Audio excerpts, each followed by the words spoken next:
Welcome to Take It from the Iron Woman. My name is Susanne Müller, your host and the Iron Woman. This podcast is about empowering yourself and others to make real changes in the world.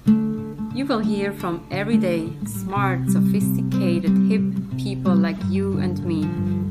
Not everybody has to be an Iron Woman to impress the world. Together, we will learn from the sports and business leaders how you can become a more successful person as an entrepreneur or a leader. It's one step at a time, one day at a time. Take your steps now. Take your big steps now. Join me on this journey to success. Hello, we have Brandi Heather again on the show. Certainly a fantastic guest, and people who have not heard from her, she is in social change, in education, health, business through play.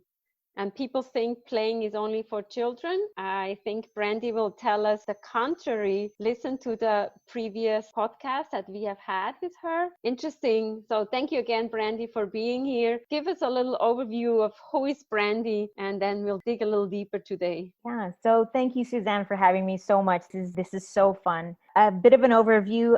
I spent a long time as an educator. What I found out was a lot of what I was doing in education was helping people find their play so that they actually stayed in education half the time, and then how they actually used it eventually in their practice. I've worked with thousands of families with children with disabilities, and I've worked with tens of thousands of students in college and university, helping them to find what ignites them, and then helping them find eventually how they can ignite play in other people. So it sounds like igniting is a huge word, and passion, like the passion for teaching.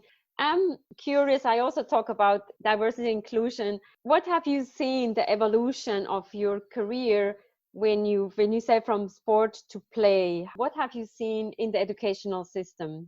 In terms of diversity and inclusion, I can tell you that over 20 years of teaching college system, the people who were interested in diversity and inclusion as part of their practice or working with people in disability studies started off 20 years ago. It was very medicalized. You were going to go into physiotherapy.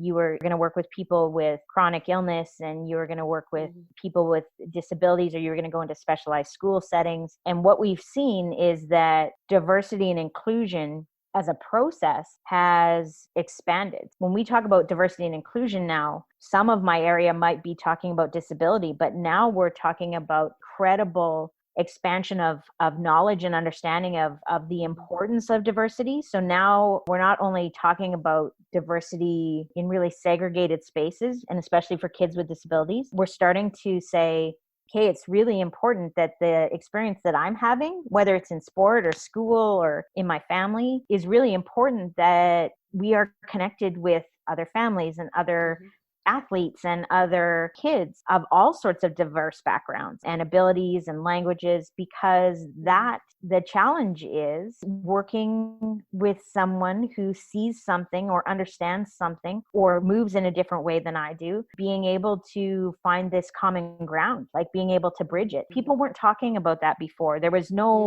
very little bridging. It was like, this is how we work with someone who has Down syndrome. This is how we work with someone who doesn't speak the same language as we do. Very boxy. We're still highly siloed. Still have a long way to go. Yeah, yes. We still got a long way to go. But in 20 years, we've gotten better at saying, for example, and just in the Paralympic skiing world, we now train our athletes together for Canada. Paralympic athletes aren't training totally separate at a separate time. We're using similar coaching techniques. We're actually starting to share some of that knowledge. And that's my business partner. That's his background, and his world is looking at the International Paralympic Alpine skiing world. Major changes that happen over time. It's progressive. That's fabulous. Yeah. And I come from a skiing background. Growing up in Switzerland, I feel like I was born skiing, and moving to New York, I gave up the skiing, but I wanted to hear about the Special Olympics. And I get goosebumps when I hear that both teams are training together. These are all people. They are all people. they're all athletes. I think for a long time, I think we saw them separately. And oftentimes we have to teach the athletes that they're also not separate. That takes a long time. There's a lot of change that needs to happen. We really fear, and it doesn't matter if it's happening on the Paralympic stage and the Olympic stage, we really fear difference. Do we think that the coach who's training an elite athlete who is technically an able-bodied athlete and the person who is training a Paralympic athlete are using completely different coaching techniques or completely different strategies? They're not. Those are people. They are athletes. They are striving for a podium. It is, again, that whole idea that only difference is one of them may be skiing without a leg or no legs at all. The mental training and process, same. Exactly. I just wanted to say it's more about the mental focus, because we all know from research, the physical is one thing, but the mental, I'm a marathon runner, so I would say 90% is mental. You know you can do that. You put your shoes on, or people without legs, they have their wheelchairs, or I know in skiing I've seen it. It's just fantastic. Or even blind people who can do ski, and wow, this is and those athletes, like, even, and I get the opportunity to work with kids, blind skiers who are kids. They are kids wanting to ski. This is not a blind child wanting to ski. This is a child wanting to ski who's got a guide and they figure it out. I would love to see that. I'm wondering, how can we as the listener be more involved? I also would like to see that how can the TV show it and maybe raise the awareness of people thinking, the Olympics, we just tune into the TV and that's it, and drink a beer. But when you see the blind people, the people with disability who are 100 times better than I am. At the end of November, at I'm going to say the World Cup, we are actually working with the race organization in Lake Louise. So here in Canada, all of the skiers on the International Federation of Skiing are coming for a World Cup in Lake Louise. One of what we've been hired to do is to come in, start that exact conversation that you're talking about. So we have a program that is called Ski4all. And we actually come into the base of these major World Cup organizations and major World Cup skiing. What we do is set up a demonstration. You are coming to watch the World Cup and you come to the downhill. You can actually come set up with us and spend 5 minutes, 15 minutes, 2 hours, doesn't matter. Try out the sit skis that those athletes that are Paralympic skiers are using. So you can start to understand like how much balance it takes to sit in a sit ski. We have equipment on site. We help you to understand what it would be like, the snow feels like underneath your feet if you're not looking at it. So for some of our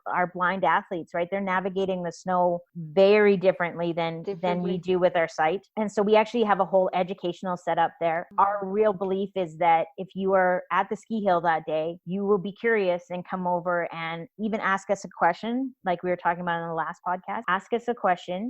Have a little bit of time with us and experience some education about Paralympic sport, about adapted sport, because Paralympic sport doesn't mean you have to be a Paralympic athlete. It means you could be 60 years old or 70 years old and you love skiing. Your back doesn't love it anymore. And so a sit ski actually works totally way better for you to stay on the hill versus you never being on the hill again. Those kinds of opportunities are things we want people to know about and not enough people know about. So I didn't know. We have a whole program for that. Yeah. This is really fabulous. And it's the inclusion piece. So we talk about diversity, but sometimes we forget about the inclusion piece. So everybody needs to be educated, raise the awareness, and then empower. So if you think a 60-year-old person with a back that doesn't work so well, if they want to ski, why not? Yeah. We pigeonhole. It's totally. It's just for people with disabilities. It's like, actually, if my knees go, my knees impair my ability to ski. A sit ski does not need to use my knees.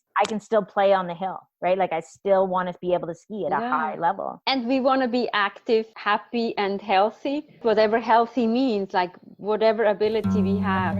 Obviously, I'm also interested in how you translate that then into business. That's also my theme when I do coaching. So I do coaching, bringing the sports parallel into the business world. Do the leaders need these days to learn about inclusion?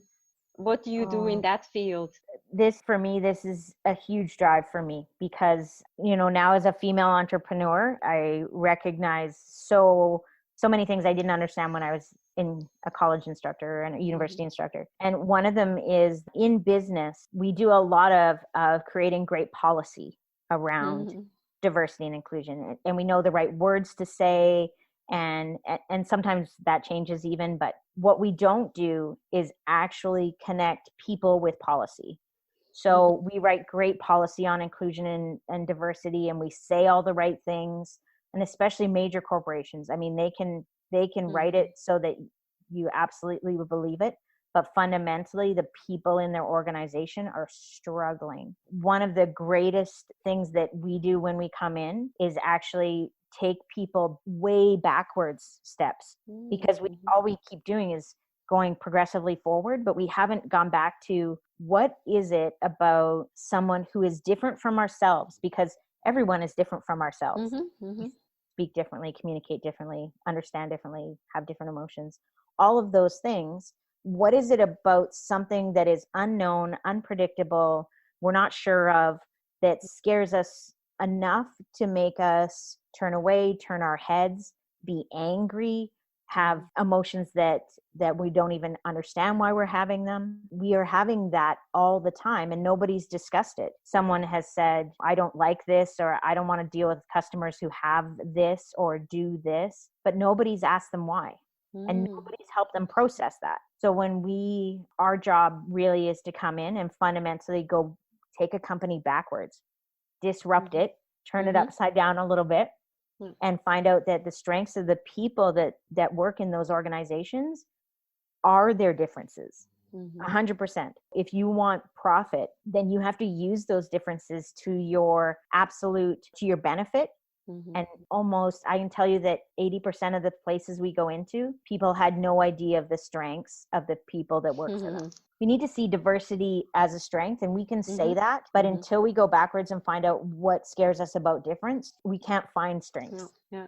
And we focus so much on process, workflow, and weaknesses rather than to empower the people and lift them up to show their best. Yeah, that's fantastic. And you talk also about play in the workforce. I know there's a lot of improvisation happening. In my opinion, it's also, you need to adapt to any given situations. When you come in, and thankfully we have you, we learn how to play again. Can you talk a little bit to that? One of the key things that we know about play in the workplace is that when people are even hearing this podcast, they're going to be thinking about play as like bouncing on balls and the color of their walls and chaos and all those things. But what we know is that when people feel happy, engaged, belonging, which all happens when we are authentic, only happens when feel like we can be our authentic self, and play actually drives that. You went to work every day, you felt like that was a place where you belonged, you were engaged, you were respected, you could do things in a way that is your strength,